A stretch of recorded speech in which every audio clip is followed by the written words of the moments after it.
hur ser situationen ut för ex-muslimer i Sverige och Europa? Och vi som arrangerar det här seminariet eller webbinariet är en organisation som heter Set My People Free, och vi är en internationell organisation med säte i Sverige, och vi verkar för religionsfrihet i muslimländer. Och jag tänkte bara kort gå in på dagens beskrivning av den här frågan lite närmare. Förekommer islamistiska hatbrott motiverade av apostasy och hädelselagar idag i Sverige och Europa? Vad görs för att skydda ex-muslimers rätt att lämna eller byta tro eller övertygelse? Och religionsfrihet innebär friheten att utöva sin religion eller byta, avsäga sig en religion eller övertygelse, måste gälla alla oavsett var man bor eller vilken bakgrund man kommer ifrån. Jag ska bara förklara det här med apostasy och hädelselagar. Det kanske är lite främmande för en del. Apostasylagar innebär att man inte får avsäga sig sin tro, i det här fallet då sin muslimska övertygelse, utan att det medför straff eller repressalier på olika sätt. Och likadant hädelselagar är likadana. Om man motsäger eller ifrågasätter islam så kan man bli dömd till och med till döden för detta. Man har gjort det. Okej. 2018 kom Dagens Nyheter ut med en artikel: Hot om döden skrämmer ex-muslimer från att lämna islam. Detta lyfter fram rösten av ex-muslimers situation i Sverige, som även möter dödshot på grund av att man lämnar islam i ett land där det faktiskt råder religionsfrihet. Artikeln bekräftar det som flera ex-muslimer har lyft tidigare, och hur familjen och samhället kan utsätta den som lämnar islam för påtryckningar och hot. Vi får höra direkt från ex-muslimer och aktivister i Sverige och Europa gällande deras situation och hur samhället och politiker kan se till att religionsfrihet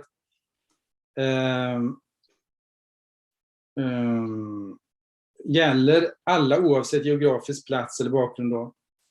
Riksdagsledamöter som har engagerat sig i frågan kommer att lyftas fram. Vi tänkte att vi börjar med att lyssna till 2 stycken personer som har upplevt svårigheter i samband med att man har ifrågasatt islam och även lämnat islam. Vi kan börja med dig, Nisar Hussein. Jag ska bara säga en sak först, att de här berättelserna tolkas så från engelska till svenska, och även vice versa när det så behövs, från svenska till engelska. Varsågod, Nisar Hussein. Please tell us your story, Nisar. Okay. Actually, I'm born and raised here. I know there's a misunderstanding that I am from a Pakistani heritage. So my parents emigrated to the UK or to England, and I'm born in 65. I'm raised here as well, actually. So, and I, in essence, converted to Christianity in 1996. And it was soon after that I started experiencing what I would say persecution, religious persecution, by my so-called own kind, that is to say, the Pakistani community. It wasn't everybody, but certainly you had, initially, there's 2 stages to this. The first several years was posed by young Pakistani Muslim men, also born here. And so we were forced to relocate after several years of suffering persecution. And when I say persecution, I mean it starts off by name calling, labeling, just general what I would say, to demoralize, to dehumanize. And soon afterwards, this escalates. No sooner do you leave the house, they're there, swearing and shouting in the street, mocking you, jeering. And it escalates to the wife and the children who are very young. And soon afterwards, the next stage is that it becomes confrontational. You find yourself unable to walk along a road or a street without being harassed, without being intimidated, without being verbally abused. Actually, as I say, confronted, physically stopped, jostled in front of my children. This has a method of making you feel extremely vulnerable, and the children are extremely frightening, as you can imagine. And so the hostility, it's something which I've never experienced in my life up to that point. It then escalates to criminal damage. So I've had cars torched, 3 o'clock in the morning, outside my home. I've had my cars rammed. They might go and steal another car, and they might just ram it into my vehicle, actually. So it is just utter lawlessness with impunity. They just, it's open season on us. And would you believe, it still didn't resonate with me that this is to do with apostasy, because growing up in a Pakistani Muslim household and having to go to the mosque after school and then learning the Quran and such like, actually that one is never taught the Sharia. So it never dawned on me that this was Sharia based, believe it or not, despite going through it for the first several years. And you appreciate your number one priority is as a father and a husband to protect your wife and your children. And what compounding the whole affair is the fact that the police, the authorities, seem to be very, how can I say, unhelpful. And whereby I've had to say cars completely written off, deemed a total loss, whether they've torched it, rammed it, and the police seem to not take this seriously at all. So eventually, after several years of going through, as I say, extreme hostility to the point your own home is not a refuge. There's no safety behind your closed doors because bricks are coming through the window, morning, noon, and night. My wife is followed with young men in cars, calling her all the prostitutes and all the very derogatory names in Punjabi and such like. And that to the point that you really can't function within your own home. Eventually, we relocated. And for the first 2 years in this other area, another area of Bradford, West Yorkshire, actually, we went about rebuilding our lives. And actually, I took part in a documentary called Unholy War. I was contacted by some documentary makers on behalf of Channel 4. And they wanted to do a piece on ex-Muslims, the perils and dangers that they suffer, and the backlash from the Pakistani or stroke Muslim society. And I, as somebody felt very, very passionate about freedoms, we were robbed of our Western freedoms, our British way of life. And I felt that this needed addressing, and I took part as a contributor in this documentary. And soon afterwards, it was met with extreme hostility by a Pakistani clan Muslim family living a few doors away from me. But these now are middle-aged men like myself. They're my generation. So this eventually became far more extreme. And we found ourselves in the same situation as we did prior to leaving our first home. We were forced to leave, we were vacated. And actually, so you're back to square one, but now it's a far more sinister element to it because of these grown men who are completely, how can I say, have a bit of a checkered past, but now, Islamically speaking, they want to cleanse you from your home. And so we suffered another several years, actually, and I exhausted everybody and anybody, MPs who were unfortunately Muslim, councillors were Muslim, being sort of predominantly Muslim areas, if you like, in Bradford, that I was given the cold shoulder. They weren't interested. I knew exactly how it was. Behind the facade of this wonderful Pakistani Brit, there is this element of sort of apostasy as per Sharia. And yes, we should eradicate him from the area, or if not eradicate him completely. Even the bishops, the Anglican bishops of Bradford, past and present, fail me, up to the point that in November of 2015, I was brutally attacked outside my front door.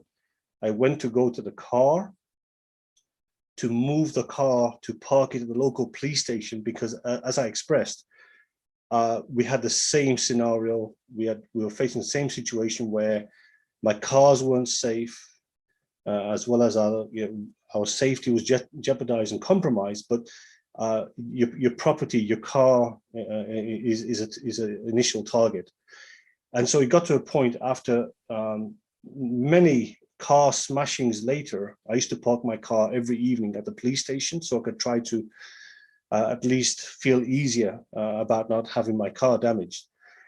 Anyway, on this particular night in November of 2015, as I was about to get in my car, some thugs, these Pakistani men, as far as I'm concerned, with pickaxe handles, solid sort of oak handles, rushed out of the vehicle. They had started attacking me, and it was quite a brutal attack. And if it wasn't for the intervention of two Polish neighbors of mine, several doors further up the road, who happened to be outside at that moment, came running to my aid. And actually, and these cowards then fled in a vehicle, leaving me kneecapped and with a broken hand, because I was doing my best to shield my head from being bludgeoned. So that was obviously very, very serious, as you can imagine. It took me several months to get back on my feet. I can't describe to you in words and in the limited time the trauma, the distress, and this constant state of anxiety. Hence, I have PTSD. But the fact is that this was met with silence from the police, right up to the government. It is a failure of the state. Any state, as you know, their principal objective is to keep its citizens safe.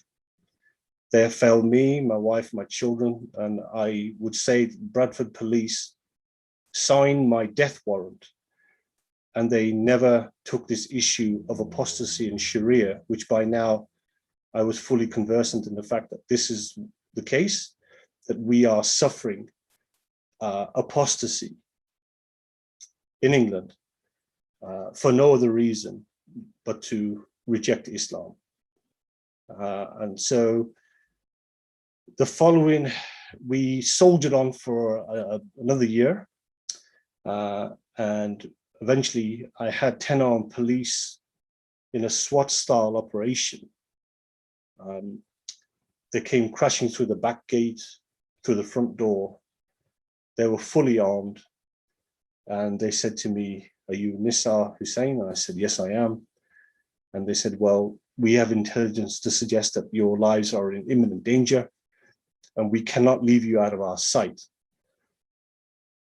And it was at that point that I realized, given the failures of the police and the government, and everybody I could care to mention, as I said to you before, councillors, MPs, bishops of the Anglican Church, the established church, and that I realized that it was only a matter of time that I might not survive another attack. It's come to this now. I'm confronted with 10 armed police. And at that point, they wanted to move me and my family into a safe house. And I said, no, I have no trust in you people. But the confronting officer said to me, what do you mean? And I said, well, this has gone on for this long, and you simply have allowed this to happen. And he said, well, we're the armed division. We're here to protect you, sir. And we will protect you with our lives, and we'll do our best to do. And I said, I'm sorry, but I cannot now go into a safe house in Bradford. I must leave this area. So they tried to ask me where I'm going, and I wouldn't tell them. I phoned a friend of mine in another part of the country, and he said, please come along, and we will house you. And so I literally walked away with my family. The police escorted me to the motorway, and I went on my way. And so we are living as internally displaced people. I said it's very important to understand we are refugees in our own country of birth. We are living in a complete non-Muslim area. We are living in a rural type area. They've never known a Pakistani or Asians in the history of this village going back over 1,000 years. Well, one thing I can say to you, it's called civility, I think, that you'll get a good morning, good afternoon, how are you? And we've made friends here actually, and we've been banished in this type of setting away from inner cities and towns. And it's been a huge transition for my children. But we know one thing, we're consoled by the fact that we are alive, we're well, we're safe, and we continue to remain safe. Thank you. Thank you, Hussein. Bisan, excuse me. Then we have, are there any questions? Är det några som vill ställa några frågor till Nisa nu efteråt? Så här kort, någon kort fråga bara.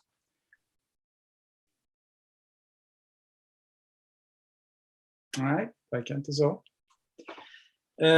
Jag undrar då, ska vi gå vidare med Sheikh? Om han har kommit in, det verkar inte så. Tanken var att han skulle fortsätta berätta om sin historia här.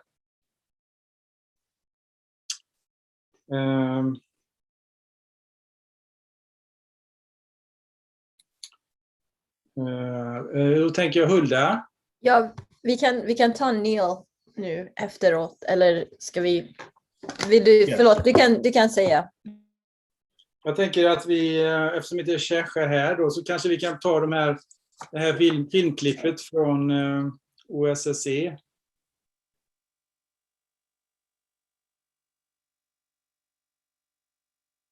Hallå? Okej, så vi kommer visa ett kort filmklipp och sen kommer vi gå över till Neil. Vänta, ursäkta men nu är jag lite slarvig här. Men Suheila Fors där, ska vi kanske ta henne också? Det passar väl bättre in nu.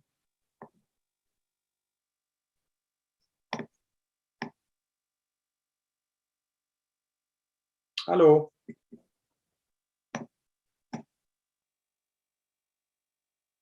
För mig. Barnen, särskilt min yngsta son.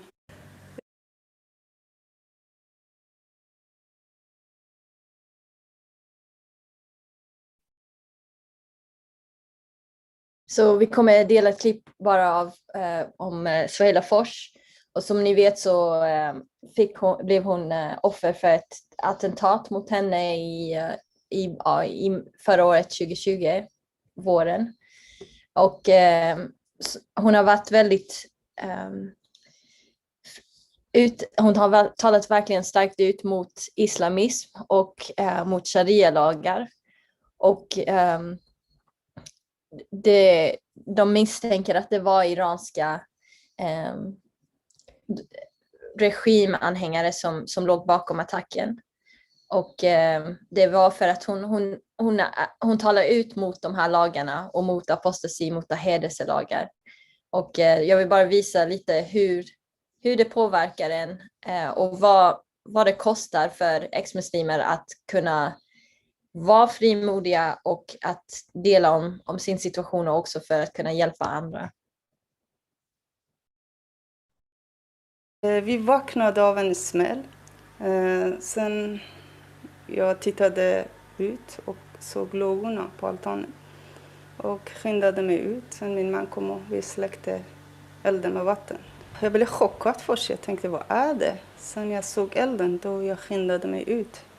Och det var bränsle överallt på altanet. Och jag tänker först för mina barn att huset kommer att brinna. Men vi hann släcka. Som tur regnade mycket. Jag kunde inte sova faktiskt. Fick huvudvärk och mådde jätteilla. Det är klart det påverkar psykiskt och fysiskt. Hur mår familjen? De är fortfarande lite chockade. De är lite oroliga för mig.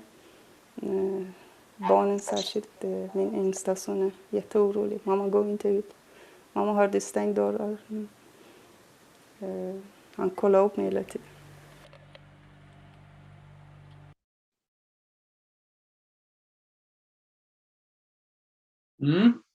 Detta var alltså ett inslag som jag tror sändes för något år sedan, va? 1 år sedan, något sådant i SVT då, här i svensk tv. Och som sagt, det är ett liknande problem även här i Sverige som Nissar har råkat ut för i Storbritannien. Det är svårt för många ex-muslimer att leva i trygghet. Ska vi se då, ska vi ta det här med inslaget från OSCE då, Hulda?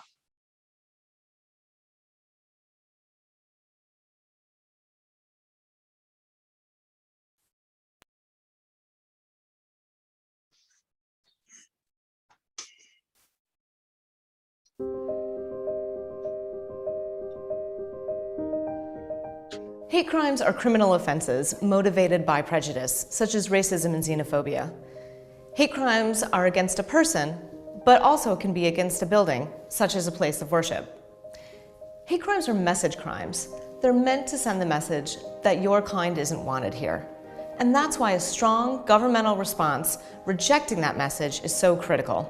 Hate crimes undermine the security of individuals, communities, and society, and if left unchecked, can lead to wider scale conflict. The 57 participating states of the OSCE, or the Organization for Security and Cooperation in Europe, have all committed to address this problem. And to support them in this, for the past decade, ODIHR, or the OSCE's Office for Democratic Institutions and Human Rights, has worked with governments, with international organizations, and with civil society on programming to counter hate crimes. This includes publishing hate crime statistics annually, training national police forces to recognize and to investigate hate crimes, working with prosecutors to help them recognize, investigate and prosecute hate crimes, strengthening the ability of states to collect data, and working with civil society groups to counter hate crime on the ground. The primary responsibility for prosecuting and preventing hate crimes lies with individual states, and ODIHR is able to bring people and ideas together from across Europe, Central Asia and North America to help states tackle hate crime effectively. For more information about our assistance programs,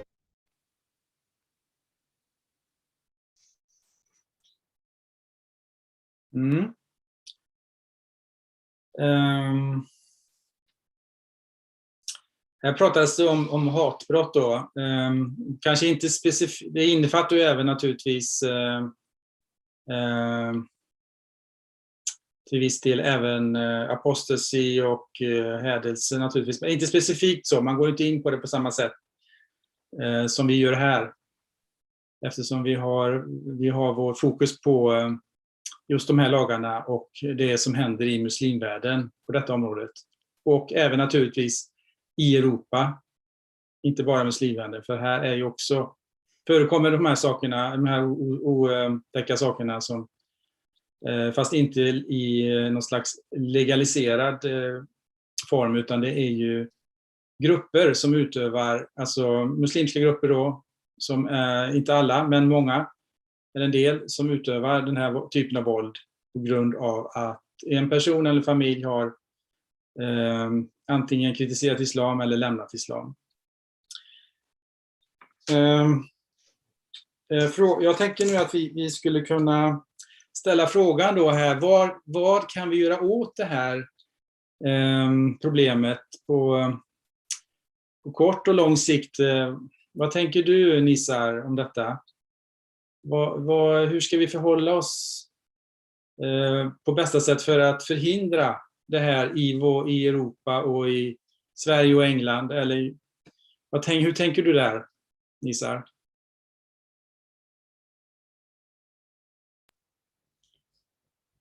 So Nissar, what do you think can be done to address hate crimes against ex-Muslims? Well, certainly we are, and I was hoping that Neil can interject concerning the Legalize Apostasy campaign that we're undertaking, and something that we are developing. Number one, there needs to be an acceptance. The authorities, the government need to understand that apostasy is very real.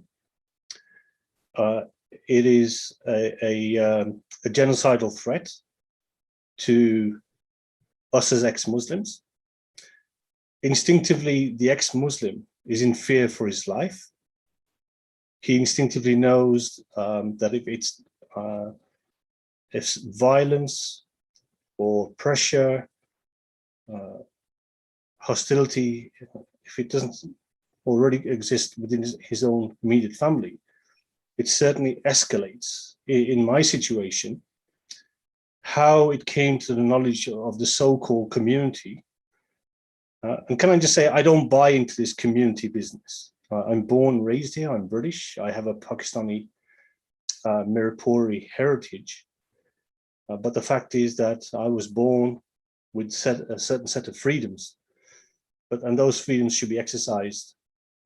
And I have a right to those freedoms of religion and such like. But what should ultimately happen is that this needs to be addressed, it needs to be acknowledged, and ultimately there needs to be a setup for ex-Muslims that for any danger or intimidation or whatever they suffer, actually there should be arrests. The police shouldn't shy away from the fact, because what you find is that they are terrified to act, as well as the government, because they're faced with this word Islamophobia.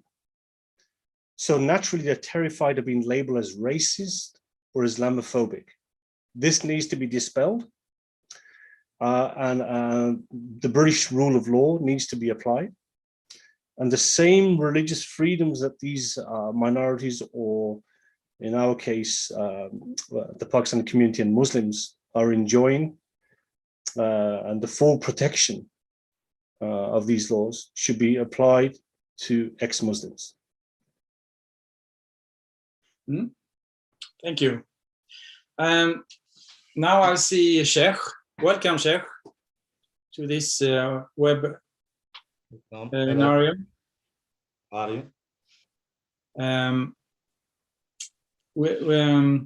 Vi ställde frågan här, vad kan, eller rättare sagt, du skulle kunna kort berätta lite hur det är för dig att vara ex-muslim i Frankrike nu, hur din situation ser ut, för jag vet att du har inte haft det så lätt. Kan du berätta lite kort om det först, och sen kan du kanske ge oss lite förslag på vad vi kan göra för att motverka det här förföljelserna och hatbrotten för ex-muslimer?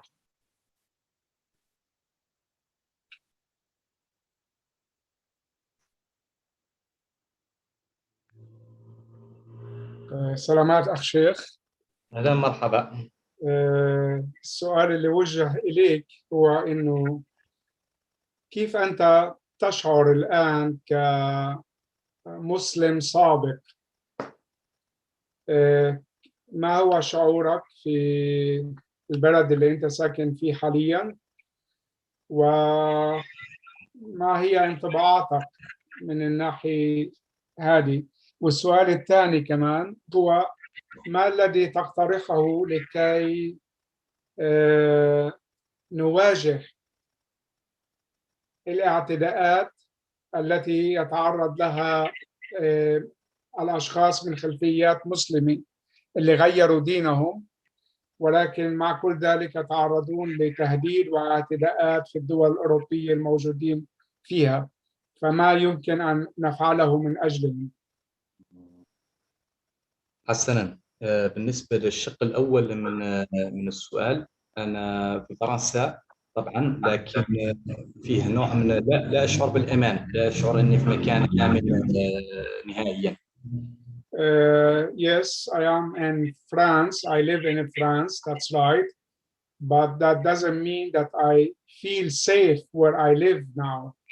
I still have some security issues that I have to deal with it, and my life is not so safe. خصوصا أني في كثير من لا أشعر أني حصلت على حريتي بشكل نهائي. I do not feel that I have regained my freedom completely. نظرا لأنه هنا فرنسا ونظرا للوضع اللي أنا فيه لا أستطيع أن أفعل أو أن أعبر عن كل شيء أريد. And especially because the situation in which I live right now doesn't allow me to express all my thoughts and my opinions as I wanted. أكثر النقطة الأولى التي يجب أن نقوم بها تجاه المهاجرين من جنسيات إسلامية داخل أوروبا من أجل حمايتهم من التهديد. So the first thing that I think that we should do to combat the threats that are facing the people from Muslim background in Europe here. هي أن نقوم يعني توفير لهم سكن خارج إطار التجمعات السكنية اللي تسبب بالتهديد. أنا مثلا أذكر إني أيامي الأولى هنا تم وضعي داخل ملجأ، يعني مكان فويي بور لي ريفوجي، مكان للاجئين، وأغلبيتهم كانوا عندهم معرفة بقصتي، وبالتالي دخلت على محيط راح يهددني، بدأ يهددني من اليوم الأول. آسف أخ شيخ، أنا ما اسمعش الكلمة الثانية اللي قلتها أول شيء. قلت أنا مثلا على سبيل المثال، أنا شخصيا من تجربتي إني أيامي الأولى في فرنسا لما جيت أرسلوني إلى مكان يعني للاجئين، فوية خاص باللاجئين. وأغلبية الإشكاليين، أغلبية الناس اللي كانوا فيه كمان هم من شمال إفريقيا والشرق الأوسط، وفيهم أغلبيتهم مسلمين، وكانوا عارفين بقصتي أصلا قبل ما أجيهم. As for me personally, when I came to France, they put me in a refugee center, and there were many refugees from North Africa and the Middle East, and quite many of them knew who I was. They knew my name, they knew what I did before, so I did not feel myself safe in that refugee center where I was supposed to be protected. وبالتالي دائما أشعر بالتهديد نظرا لهذه الظروف، ونصيحتي أن دائما الموجودين في المسلمين السابقين الموجودين في أوروبا، من أجل إبعادهم عن هذا التهديد ومنحهم حريتهم، يجب أنهم يكونوا موجودين في مكان بعيد عن هذه المجتمعات اللي تسبب لهم التهديدات. تقريبا. ونعم، واصل. Therefore, I suggest that for anyone who is in the same situation like me, from a Muslim background that have left Islam, try not to be in such places, refugee centers, together with other Muslims, because one is constantly under threat in such places. بالتالي هذه هي النقطة الأولى التي يجب العمل عليها، لأن إذا لم تتحقق هذه النقطة حرية المسلم السابق لن تتحقق نهائيا. So this was my first point that we should do in order to protect the life of former Muslims. أوكي، شكرا. Thank you. Thank you.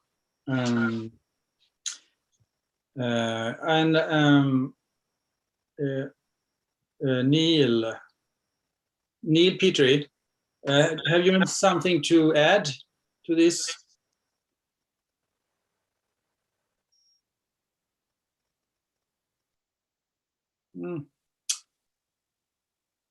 We can't hear you.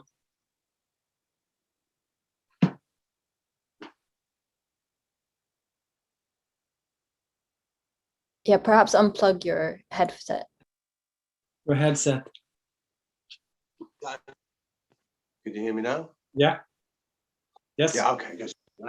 Yeah. I lived in Central Asia and the Middle East for about 25 years, and I was running companies there with thousands of employees. So I started studying, Islam to understand the culture where I was living, and obviously I was ex-military as well. So I started to understand the issues that we had, in my own country, and out of that I studied the religion, and then eventually came on to the Sharia. And as Nisar said, you might come to that later. You're studying history and Muhammad and the Quran or whatever, and eventually you understand it's the Sharia and the people who control the Sharia, the ulama, the clerics, and the teachers and the lawyers who control Islam as the guardians.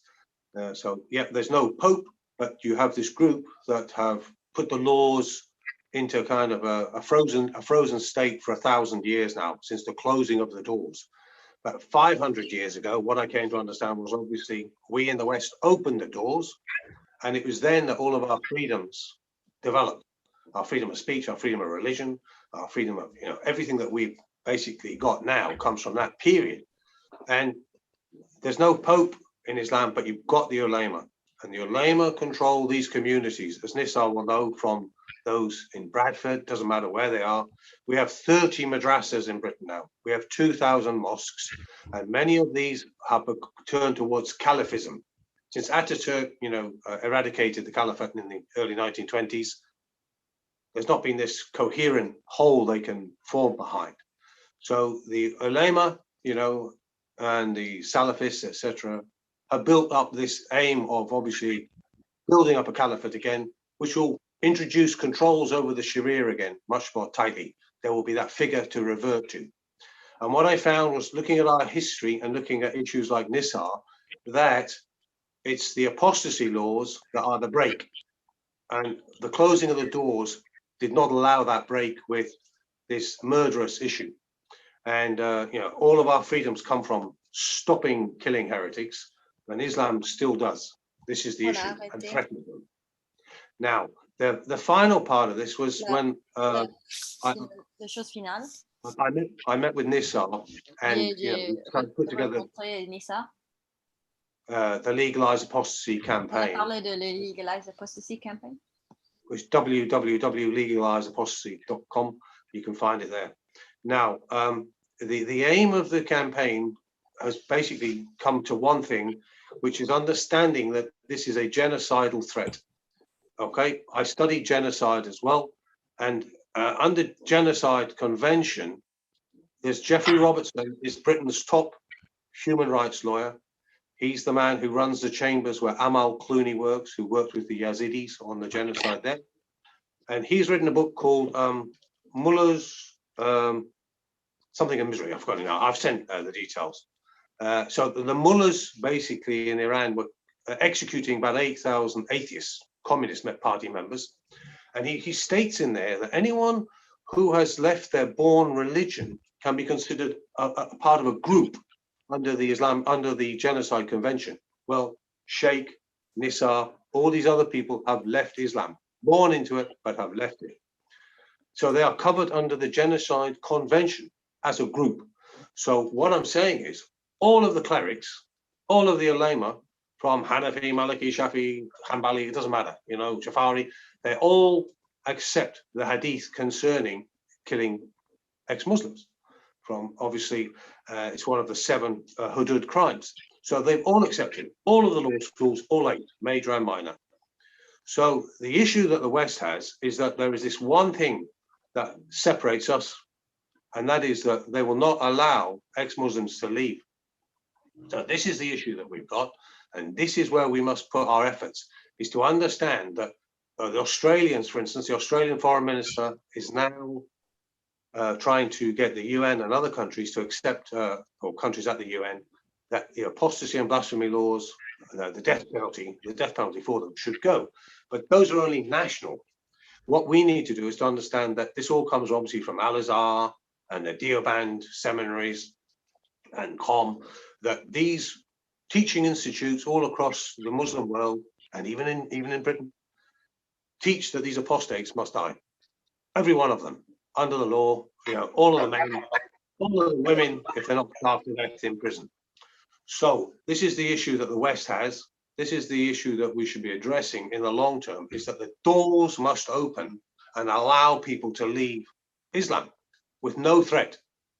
Otherwise, as Jeffrey Robertson, Britain's top, you know, genocide lawyer, has told us, that this is a genocidal threat in terms of, it's a genocidal threat to every Muslim that he can't leave, and it's a death sentence to every ex-Muslim who has left Islam. So the legalized apostasy campaign is not looking at, you know, the death sentence. So these are technical, you might say, criminal justice issues. No, we're talking about the fundamental issue of opening the doors. And as Nisar has said, he gets no support from the state. The hate crime laws in Britain covered apostates, but what support did Nisar get? Okay, zero. He was told to stop being a problem, really. So this is the problem that the West has got, that it's led by cowards or people who are ignorant. I think it's more to do with ignorance, and they don't want to learn these issues. And, you know, unfortunately, you know, I do know this stuff because I studied for a long time, because I lived in that part of the world.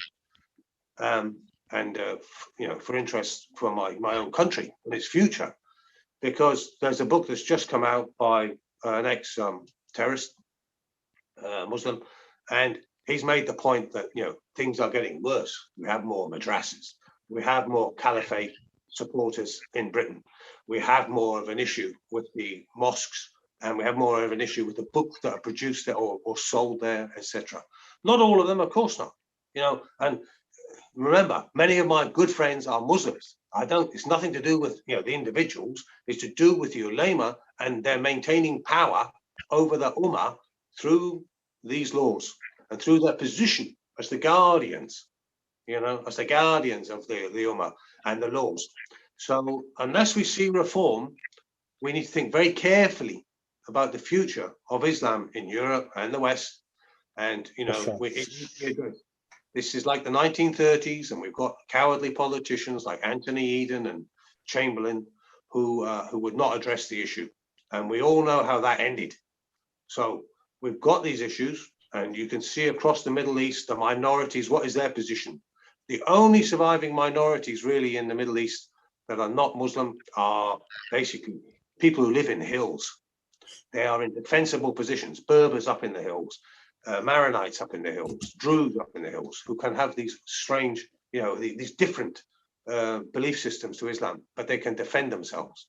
Otherwise, they would have been eradicated like many of the others.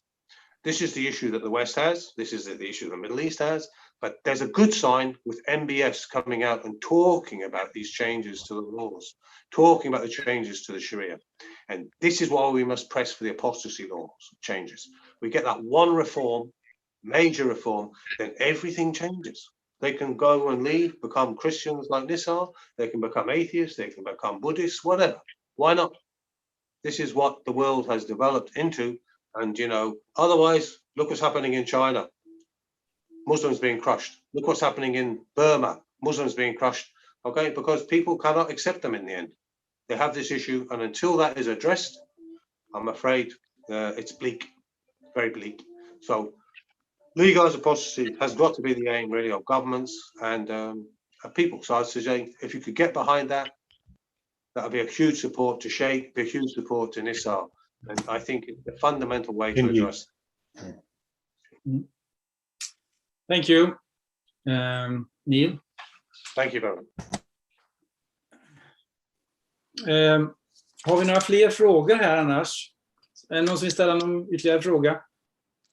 Vi har fått in en fråga här som är formulerad på engelska. Och why are attacks on ex-Muslims not considered hate crimes?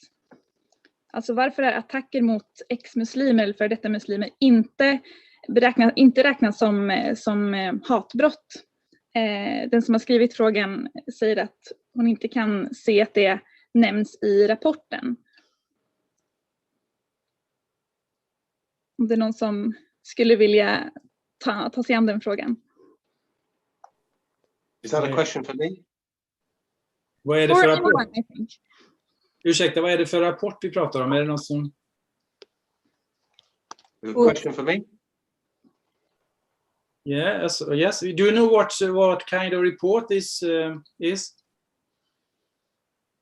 No, so I thought I don't really know what report is in question here, but we can just take the first part of the question. So why are attacks on ex-Muslims, OSCE-rapporten, why are attacks on ex-Muslims not considered hate crimes? Yeah, it's like when you study the hate crime laws in England, it's there, it's on the list, but it's never used, okay? Because it will draw attention to this issue, to this central problem for that community in the UK. So if you have different colored skin, different religion, if you're a Muslim, you can report things and it will be followed up. Someone like this, as he's just told you, he's leaving the religion, his cars are being smashed, burned, his house is getting rockets fired at it. It goes on for years, 2 decades, and nothing happens. Okay, and the hate crime laws are in place for about 11 years of that period at least. But I don't think there's ever been an apostate defended by our hate laws. But there are hate crime events every 65 incidents reported every day in Britain now by the police. Yet there's nothing about apostates. Interesting. Yes, it's a very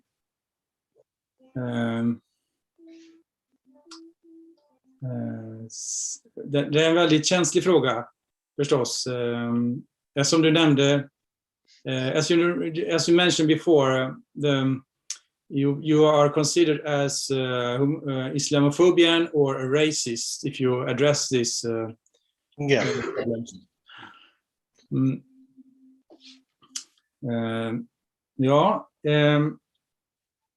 Jag vet inte, jag har ju några frågor här ytterligare som vi har skrivit ner i förväg.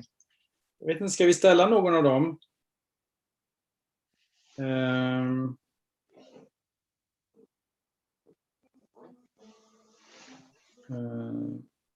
Vad är det största hotet mot ex-muslimer i Europa? Är det någon som vill svara? What is the main threat for ex-Muslims in Europe?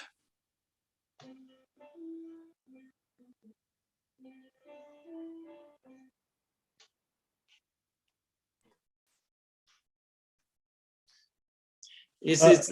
Should I answer? Yes, please. Yeah, the main threat, violence. Violence, yes. Eradication. We must be the home or that road or area has to be cleansed of the haram ex-Muslim, made halal, made pure. Again, I could live with this if I was born in the Middle East, Pakistan, or any other Muslim country. How was I able to accept this born and raised in England? How else did I managed, very sadly, to the detriment of my family, to keep on going, foolishly believing in British law, equality, and that the same laws which apply to their freedoms should apply to my freedoms. I foolishly believed in the English freedom, but it unfortunately it never came.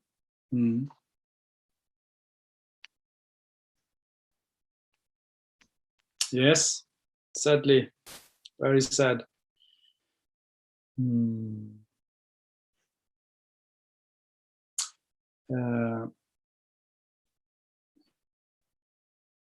Vad behövs för skydd och resurser? Hur kan staten eller skydda ex-muslimer då, på bästa sätt? Hur skulle det kunna gå till? Well, clearly, the law has to be applied. There has to be arrests made, and there has to be a clear, unequivocal statement to condemn this type of mentality, these type of persecution. That, for example, they've outlawed FGM. That came fairly recently in the respect after decades of knowing about the situation. They've outlawed forced arranged marriages. This is particularly prevalent in the Pakistani culture.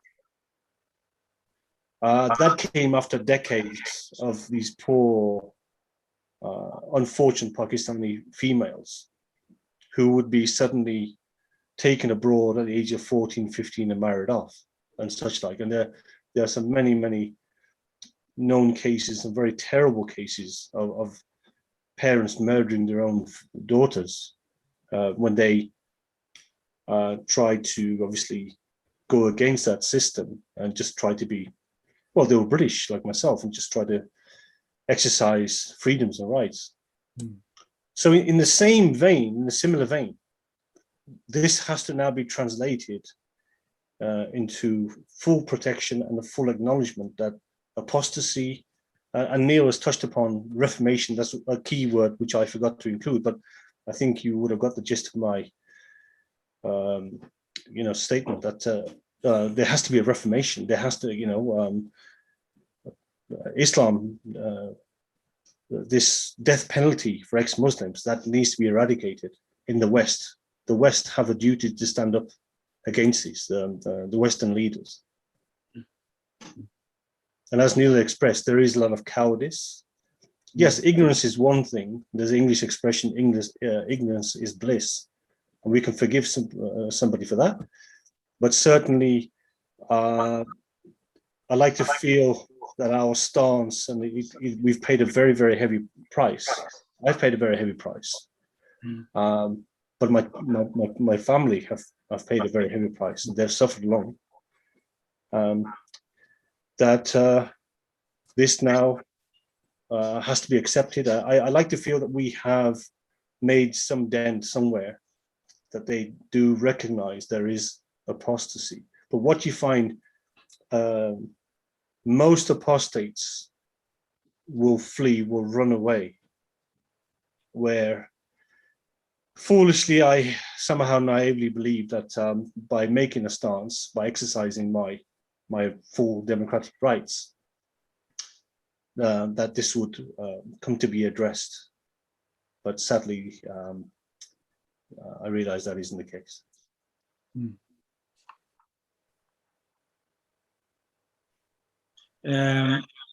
Jag skulle vilja ställa samma fråga till Sheikh. Vad tänker du behövs? Vad behövs för skydd och resurser från statens sida för att hjälpa ex-muslimer?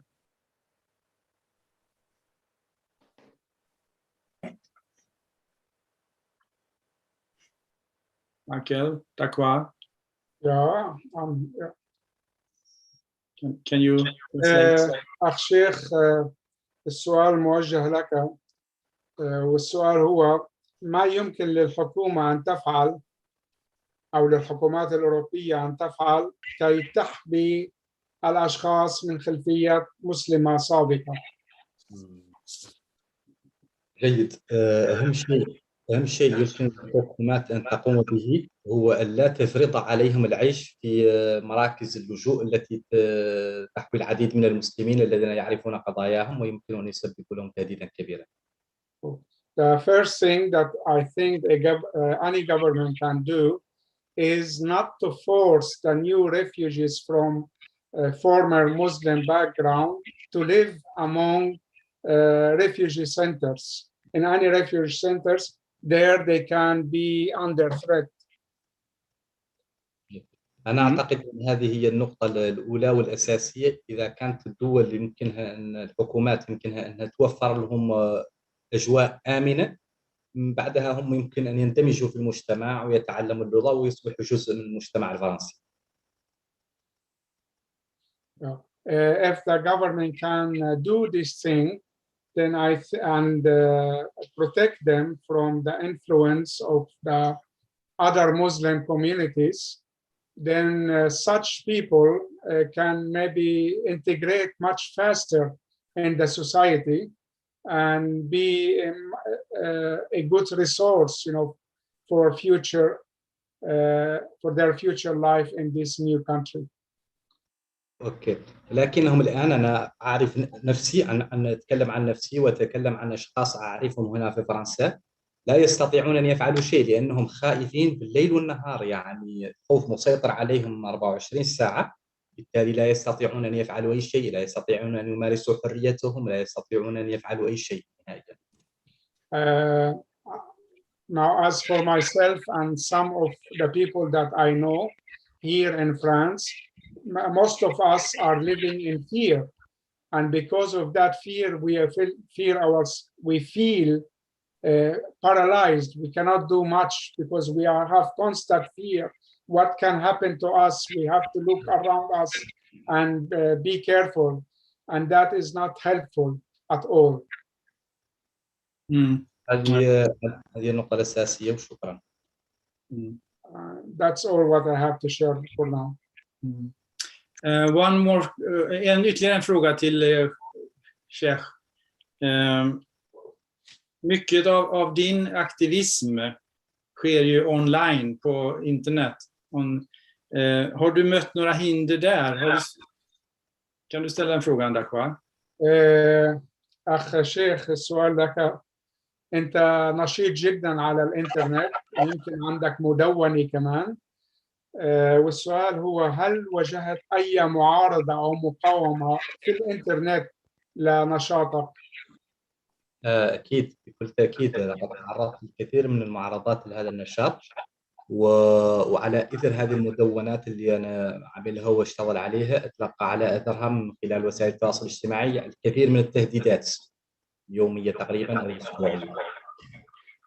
Yes, I have many activities on the net. I have a few blogs that I write, and I constantly receive threats, and many oppose my ideas publicly and threaten me also. Yes.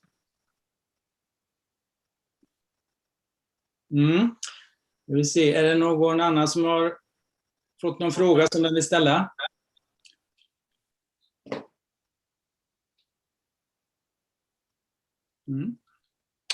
Nej, det verkar inte så. Är det någon som vill säga något ytterligare innan vi rundar av här, vår webbinarium?